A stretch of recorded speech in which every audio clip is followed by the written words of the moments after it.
어떤 권사님이 심각한 표정으로 목사님을 찾아와서 말했습니다. 목사님, 큰일 났습니다.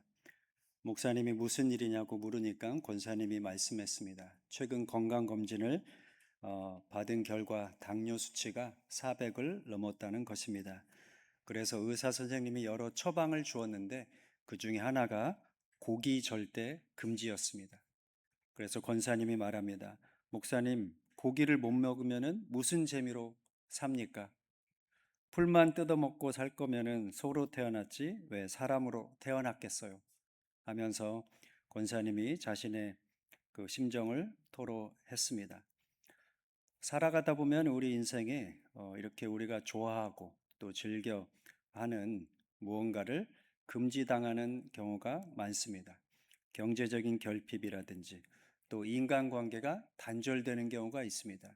그럼 그것이 우리한테 한계처럼 다가옵니다. 예기치 못한 질병을 앓게 되는 경우도 우리 삶의 한계로 경험되는 경우가 많습니다. 무언가를 내가 하고 싶은데 또 하고 있는데 거기에 미처 내 역량이 모자랄 때가 종종 있습니다. 좀 더 잘하고 싶은데 인정도 얻고 싶고 뭔가 성과도 내고 싶은데 내 역량이 좀 미치지 못한다. 이 역량의 한계라는 게 우리 삶의 구석구석에서 발견될 수가 있습니다. 인간으로서 우리가 종종 한계라는 벽 앞에 서게 되고 또 한계의 시간을 살게도 됩니다. 사람이 참 본능적으로 그 한계라는 걸 싫어합니다. 인류의 조상인 아담과 하와를 한번 보십시오. 에덴 동산에서 수많은 과일들을 다 먹을 수 있었고 딱 하나의 한계만 있었습니다. 선악과라는 그 한계, 그것이 이제 주어진 유일한 한계였다고 볼 수가 있는데 아담과 하와는 그 한계에 부딪히자 그것이 마치 인생의 전부인 것처럼 매달리고 또 그것에 집착했습니다. 우리도 그런 것 같습니다. 99가지의 자유가 있어도 단 한 가지 제한이 있고 한계가 생기면은 그때부터 불행이 시작된다고 느끼기도 합니다.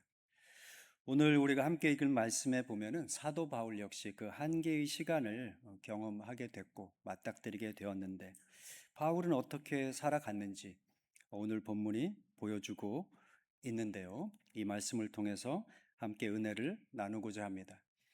바울이 로마에 가게 되었을 때 그의 신분은 자유로운 여행객이 아니라 법정에서 재판을 받아야 되는 피의자 신분이었습니다. 바울이 3차 전도행을 마치고 예루살렘으로 돌아왔을 때 대제사장 아나니아가 바울을 펠릭스 총독에게 고발했습니다. 변호사 더둘로가 총독을 대신해서 고발장을 접수하면서 이렇게 적었습니다. 바울을 향해서 이 사람은 전염병 같은 사람입니다. 그래서 천하에 흩어져 있는 유대인들을 소욕해 하고 나사렛 이단의 우두머리로서 성전을 더럽힙니다. 여러분 어떻습니까? 이 더둘로의 고발장이 정당합니까? 바울이 그래서 결국 2년간 구금된 후에 유대인들에 의해서 다시 고발을 당하고 결국 바울은 로마 황제에게 직접 상소하기로 결정했습니다. 그래서 백기를 통해서 로마로 압송되었습니다. 오늘 30절의 말씀이 그것을 설명하고 있습니다. 바울이 2년 동안 자기 셋집에 머물면서 자기에게 오는 사람을 모두 다 영접했다 이렇게 기록하고 있습니다. 바울은 셋집에 머물면서 자기를 찾아오는 사람들을 맞아주었다 이렇게 성경이 기록을 하고 있는데요. 바울은 피의자 신분이었기 때문에 누구를 찾아다니기가 어려웠고 또 외출할 때에는 감시하는 사람이 늘 붙어 있는 상황이었습니다. 그러니까 바울, 이 사도행전 마지막 절에서 바울의 처지를 기록하면서 이 제한된 선택의 가능성이 대폭 줄어든 그 한계의 시간을 살고 있었다고 성경이 말해주고 있는 것입니다. 제가 좋아하는 신학자이자 또 제가 박사 논문도 쓴 그 신학자가 폴 틸리라는 사람인데 이 사람이 한 말 중에 저를 끌어당기는 그런 표현이 있습니다. 인간을 가리켜서 폴 틸리라는 신학자가 유한한 자유다 이렇게 말했습니다. 좀 고상한 정의죠. 하나님은 무한이라면은 인간은 유한인데, 유한한 인간이 갖고 있는 자유라는 게 유한하다는 것입니다. 어머니의 태에서 나오는 순간 그 이전까지의 무한한 자유가 사라집니다. 그래서 오로지 유한한 자유만을 갖고 살아가는 것이 인간입니다. 유한한 자유라는 것은 우리의 인생 전체가 제한과 한계에 의해서 특징져진다는 것을 말합니다. 어떤 사람이 결혼하기 전에는 자기 마음대로 활동하면서 이번 주말에는 어떻게 보낼까 그렇게 스스로 질문을 던지면서 자유를 누리지만 결혼하면 어떻게 됩니까? 오늘 쓰레기 버렸어? 오늘 해야 할 일을 했을까? 이번 주말에는 내가 원하는 걸 하고 싶은데 뭔가 제한처럼 한계처럼 다가오는 것들이 참 많게 되고요. 아이가 생기면 나의 자유가 아이가 잠든 좁은 틈새로 압축이 되고요. 어릴 적에는 부모로 인해서 우리가 제한을 받지만은 성장에서는 직장의 상사가 모종의 한계의 역할을 하는 것이고, 결혼에서는 배우자 덕분에 우리의 자유가 제한됐고, 또 우리가 항상 경제적으로 넉넉하지 한 것은 아니기 때문에 경제적인 결핍으로 인해서 제한도 생기고 질병이 찾아와도 그러합니다. 목회자들도 제한이 많고 한계가 명료합니다. 그것이 때로는 목회자들을 매우 힘들게 하기도 하고, 저도 학교에서 일하면서 교수로서의 그런 한계, 제한 같은 것도 많이 있습니다. 학생들은 공연히 교수에 대해서 모종의 도덕적인 완결성 같은 어떤 그런 이미지를 갖고 있거든요. 때로는 그것이 저에게 제한이 되는 경우도 있고, 참 사람이 이렇게 생각해 보면은 우리 삶에 제한과 한계가 얼마나 많은지 알 수가 없습니다.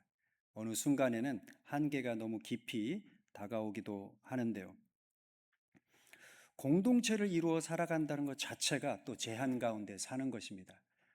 공동체를 우리가 찾기도 하고 만들기도 하는데 그것은 우리 안에 결핍이 있기 때문에 그러할 것입니다.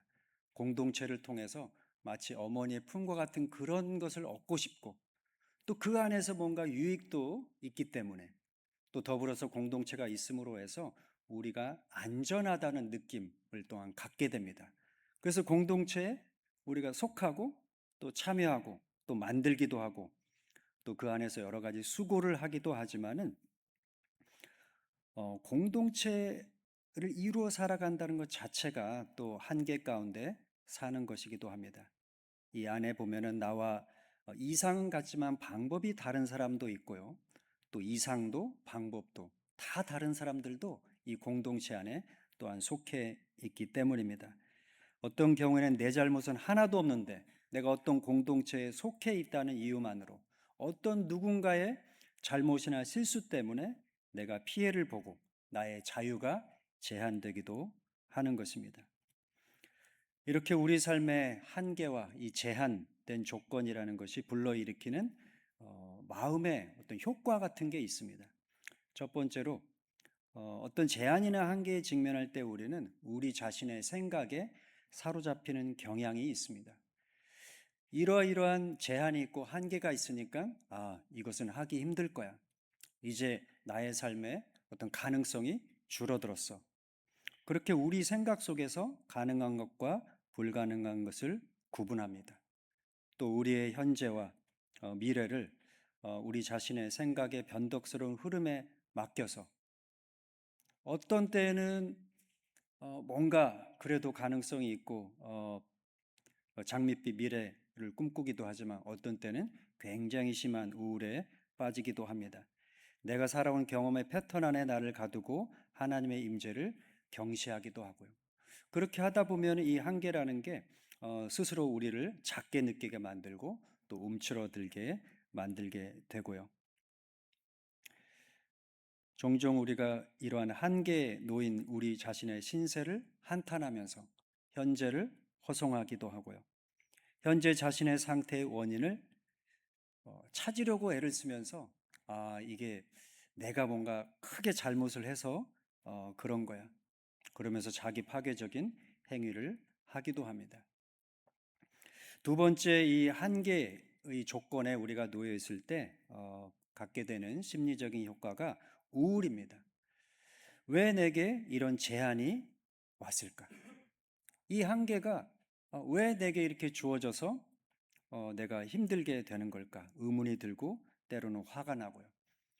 또 화가 또 이렇게 막 솟아오르다가 한껏 우울해지기도 하면서 뭔가 무기력한 느낌에 사로잡히는 경우가 있습니다. 내가 뭔가를 빼앗긴 것 같은 느낌도 듭니다.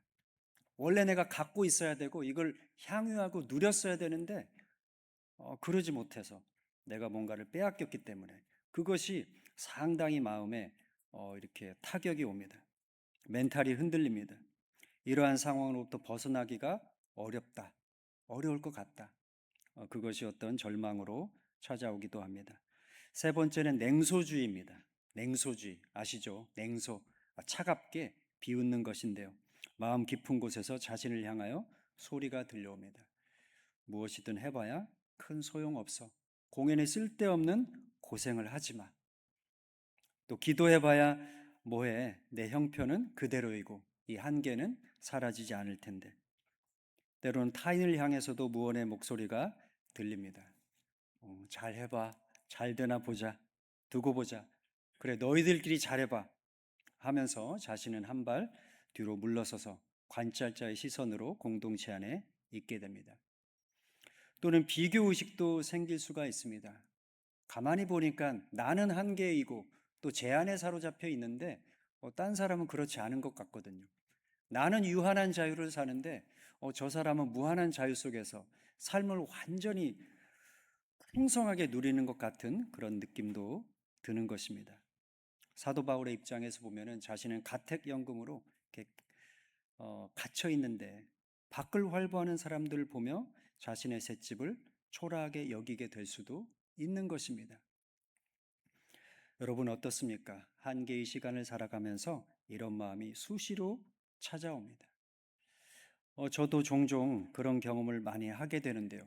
그렇기 때문에 우리가 기도의 자리로 나가게 되는 것이 아닌가. 그래서 우리가 예배의 자리로 나가게 되는 것이 아닌가. 그런 생각도 듭니다. 이 한계라는 게 우리 힘으로 어쩔 수 없는 것이고 또 이게 마치 거역할 수 없는 흐름처럼 내 삶에 딱 어느 순간 와 있는 것이거든요. 그리고 원인을 궁구하고 이모저모로 생각하고 탐구를 해봐도 그것이 온전한 원인에 대한 설명을 찾지 못하는 경우도 많습니다. 그래서 우리가 하나님 앞에 나아가는 것입니다. 그렇게 하나님 앞에 나아가서 우리 마음을, 나 자신의 마음을 이렇게 들여다보면서 냉소도 있고 우울하고 화도 나고 또 내 생각에 사로잡혀서 계속 생각이 맴돌면서 그 고통의 순환이 지속이 되고 또 다른 사람들의 처지도 이렇게 눈 밖으로 돌려서 보면서 비교도 되고 그렇게 하는 그 연약한 마음을 그대로 가지고 하나님께 나아갑니다. 그러면은 결론적으로는 이 한계에 깊이 봉착해 있고 그것이 그 한계라는 게 강렬하면 할수록 딱 주님 앞에서 한마디밖에 나오지 않더라고요. 마태복음에 보면은 태어날 때부터 눈먼 사람이 예수님을 찾아와서 큰 소리로 예수님께 말하잖아요. 뭐라고 말합니까? 다윗의 아들, 다윗의 자손 예수 그리스도시여 나를 불쌍히 여기소서. 한계의 시간 가운데 우리가 주님 앞에 서고 이 기도의 자리에 딱 가게 되면은 주님 나를 불쌍히 여기소서. 저도 종종 그런 주님 앞에서 무력감을 많이 느끼는데요. 마치 내가 어린아이가 된 것 같습니다. 이 상황에서 어린아이처럼 마치 아무것도 할 수 없어서 오로지 어머니나 아버지의 손길을 간절히 기다리고 그러나 그 손길이 내게 이렇게 극적으로 오지 않는 상황이니까 어린아이처럼 느껴져요. 무력합니다. 주님 앞에 기도하는 거죠. 주님, 나를 도와주소서. 나를 불쌍히 여기소서. 모든 것을 이해하고 또 수용할 수 있도록 성령께서 나의 마음을 비추어 주소서. 이 좁은 셋집에서도 주님이 계신 그 하늘을 보게 하소서. 이렇게 은총을 구하면서 가만히 하나님 앞에 머무르게 됩니다. 그렇게 머무르다 보면 모종의 또 평강이 찾아오기도 하고 마음이 차분해지면서 아, 이 가운데 이런 나의 무력함과 연약함 가운데 어느새 주님께서 함께 하시는구나. 임마누엘, 그 하나님께서 나의 삶에서 이러한 나의 고백 가운데, 나의 무력함 가운데 같이 고통받고 계시는구나. 그런 느낌이 찾아옵니다. 이 사순절의 시간에 우리가 한계의 시간을 살아가는 것이기도 하고요. 주님이 겪으신 그 한계의 삶에 대해서 묵상하기도 하는데, 주님 앞에 나아가서 주님께 머무는 가운데 우리 연약함 가운데 함께 하시는 하나님을 경험하실 수 있기를 간절히 바랍니다. 31절의 말씀을 함께 읽어 보겠습니다. 그러면서 하나님 나라를 선포하고 주 예수 그리스도에 대한 것들을 가르쳤다. 조금의 거리낌도 없이 방해도 받지 않고. 아멘. 이 새한글 성경이 참 번역이 정말 맛깔납니다. 마지막에 이 문장을 이게 순서를 바꿨잖아요. 바울이 찾아오는 사람들을 다 맞아들이고 하나님을 선포하고 예수 그리스도를 가르치고, 그리고 거리낌도 없이 망설임도 없이 이렇게 이제 적고 있습니다. 바울이라는 사람 참 멋진 삶을 산 사람이고요. 하나님의 은총을 많이 받은 사람이라는 것을 이 구조를 통해서 우리가 확인할 수 있습니다. 개역 성경에서는 바울 사도의 태도에 관해서 하나님 나라를 가르치고 전파하고 예수 그리스도에 관한 것을 가르쳤는데 담대하게 거침없이, 이런 표현을 또 쓰고 있습니다. 바울은 구금된 상태, 피의자의 신분이었고 또 한계의 시간 가운데 있었는데 담대했고 거침이 없었습니다. 이 바울의 모습을 좀 세 가지로 나누어서 살펴보고자 합니다. 바울은 하나님의 은총 가운데 자신이 원하는 대로 사람을 만날 수도 없고 외출도 자유롭지 않고 또 무엇보다도 길어진 재판으로 인하여 피곤해진 쇠약해진 육체를 갖고도 자신 안에 어떤 망상에 사로잡히지 않고 또 불평하거나 또 삶에 대한 자신의 애정을 거두는 것이 아니라 오히려 그런 상황 속에서 자기에게 맡겨진 소임, 소명을 더욱더 명료하게 수행을 했습니다. 이것이 어떻게 보면 바울이 받은 큰 은총 중에 하나일 것입니다. 한계의 시간임에도 불구하고 자기가 평소에 해오던 일들을, 찾아오는 사람들을 환대하고 하나님 나라를 가르치고 또 자기가 믿었던 바, 고백했던 그 예수 그리스도에 관해서 가르치는 것을 쉬지 않았습니다. 한계의 시간 안에서 그는 해오던 일을 또는 해야만 하는 일을 한 것입니다. 제한된 새방에서 그는 자기를 찾아오는 사람들을 환영하고 긴 재판의 과정을 거치면서 나름의 분노와 우울과 냉소주의, 비교로 인한 위축된 것도 있었을 것인데 거기에 매몰되지 않고 사명자로서, 사도로서 자신의 삶을 이어갔습니다. 이와 같은 은총이 저와 여러분에게도 함께하기를 간절히 바랍니다. 두 번째로 보면은 이 바울이라는 사람이 그렇게 거침없이 담대하게 예수 그리스도에 관해서 전했는데, 가만히 보면 그렇게 한계의 상황, 제한된 상황에 자유가 제한되는 그 순간에 내가 무엇을 정말로 원하는지가 절실하게 드러납니다.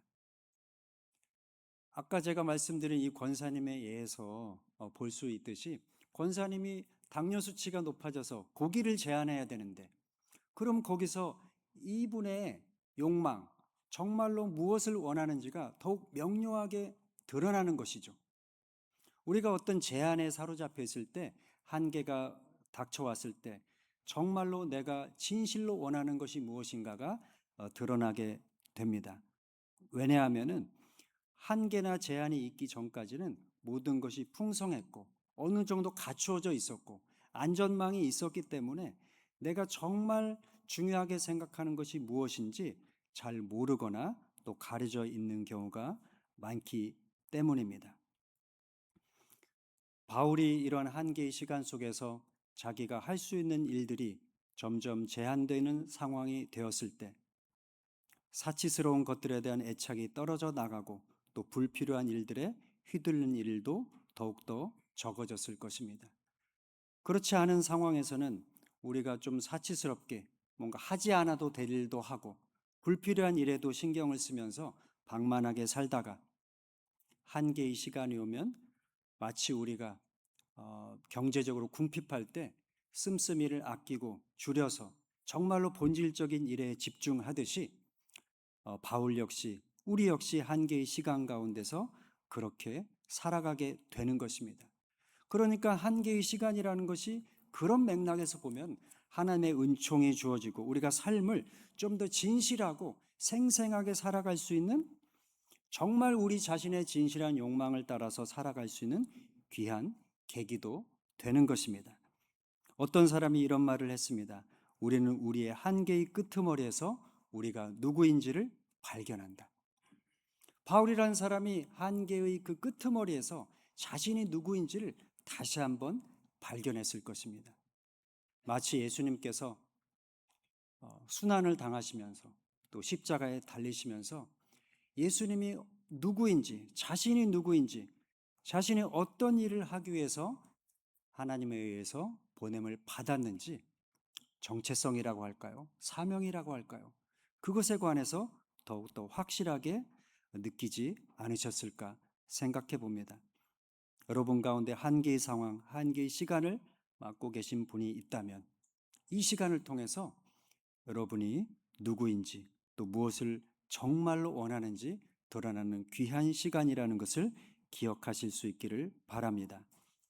세 번째는 바울이 이렇게 한계의 시간을 갖게 된 것, 한계의 시간을 겪게 되면서 본문에 명시적으로 나와 있지는 않지만은 하나님과 더욱 귀중한 교제의 시간을 가졌을 것입니다. 원하는 대로 사람도 만날 수 없고 원하는 대로 자기가 어떤 일을 행할 수도 없고 다소 수동적인 위치에서 수동적인 삶을 살 수밖에 된 그런 상황에서 바울이 거침없이 또 담대하게 복음을 전할 수 있었다라는 것은 이 시간에 한계의 시간에 하나님과 더욱더 교제했다는 것을 암시합니다. 몇 년 전에 우리가 코로나의 한계의 시간을 겪지 않았습니까? 어떤 분들과 그 당시에 이런저런 얘기를 하다가 어떤 분들이 그런 얘기를 하는 걸 들었습니다. 밖에도 나갈 수도 없고 사람도 만날 수도 없고 먹는 것도 제한되고 또 몸에 통증도 있게 되니까 할 수 있는 것이 딱 하나밖에 없다. 어떤 사람들은 드라마를 보고 영화를 보고 그렇게 하지만은 그런 상황이 되니까 하나님 말씀 읽고 기도할 수밖에 없다. 그런 분은 계시죠.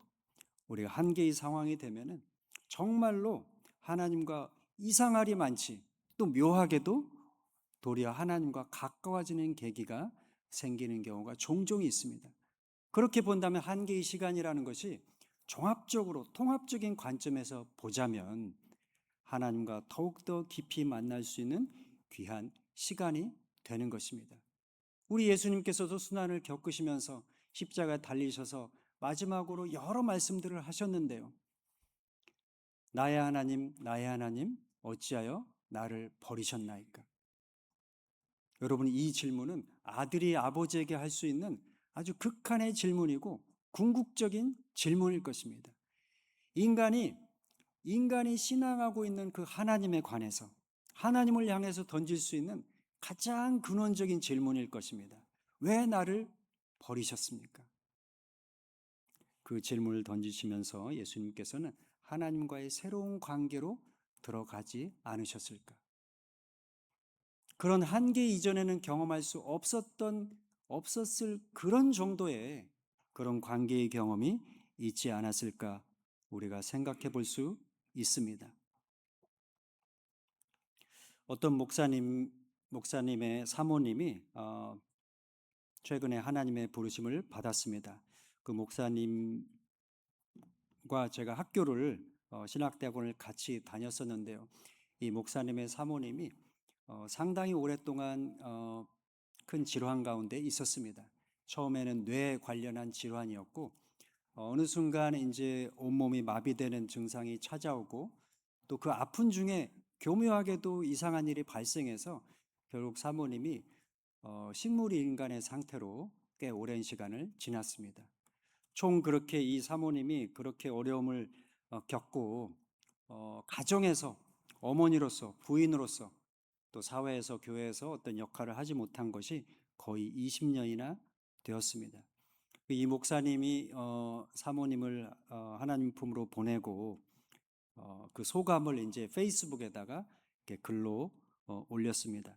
사실 이 기간 동안 이 목사님이 겪은 그 마음의 번민과 상처, 또 아마 예수님이 그 십자가상에서 던지셨을 법한 그런 질문, 그런 것들도 참 많이 던졌을 것 같고, 또 처갓집 식구들과의 관계에서 많은 어려움도 겪었습니다. 장례식을 치르고 모든 일정을 다 마친 후에 이 목사님에게 있던 3명의 자녀, 어머니가 그런 일을 처음 겪었을 때, 그때는 이제 초등학생, 중학생이었던 그 3자녀가 이제는 장성해서 대학도 졸업하고 직장 생활을 하는 그런 3자녀가 됐는데, 이 목사님이 3자녀에게 물었습니다. 엄마가 병상에 20년 동안 누워 있었는데 그때 엄마의 부재를 언제 가장 느꼈니? 언제 엄마의 부재를 가장 크게 느끼면서 힘들어했니? 그렇게 3자녀에게 물었는데 3자녀가 같은 대답을 했다고 합니다. 아버지, 우리는 엄마의 부재를 전혀 느끼지 못했어요. 엄마의 부재를 전혀 느끼지 못했어요. 이 말을 이제 페이스북에서 제가 이렇게 딱 봤는데, 엄마의 부재를 왜 못 느꼈겠어요? 아마도 어린 시절에는 굉장히 많이 느꼈을 텐데, 가만히 보니까 이분의 이제 자녀들의 삶도 그 페이스북에 자주 소개가 됐었기 때문에 추정을 해보자면 이 3명의 자녀와 또 이 목사님 4명이 이 부인과 어머니가 부재하는 이런 한계의 시간에도 각각의 삶의 영역에서 자기에게 주어진 소임을 잘 했던 것입니다. 자기에게 주어진 소임, 아이들이면 학교를 다니고 또 직장을 다니고, 이 목사님 같은 경우는 그 어려운 상황 속에서도 목회를 꾸준히 진득하게 성실하게 자기에게 맡겨진 사명을 충실하게 다한 것입니다. 그렇게 하면서 자신들의 정말로 중요한 것이 무엇인지, 자신들의 진실한 욕망이 무엇인지를 이 4명의 가족들이 더욱더 명료하게 깨달았던 것입니다. 그러면서 이 4사람에게는 그 한계의 시간이 하나님을 더 깊이 경험하고 인생의 진리를, 또 인생의 신비를 더 깊이 경험하는 시간이 되었던 것입니다. 그렇기 때문에 이 3자녀가 엄마의 부재를 전혀 느끼지 못했어요 라고 고백할 수 있었던 것 같습니다. 하나님께서 우리의 인생을 허락하셨습니다. 동시에 우리의 삶의 제한과 한계도 하나님의 섭리 가운데 하나님이 허락하신 것입니다. 하나님께서는 성령을 통하여 우리의 삶을 이끌어 가시고 우리로 하여금 그러한 시간 가운데서도 우리의 연약함을 마주하는 가운데 하나님과 더욱 가까워지기를 원하시는지도 모릅니다. 담대하고 거침없이 우리에게 주어진 소임을 우리의 삶의 각각의 국면에서 열심히 살아가십시다.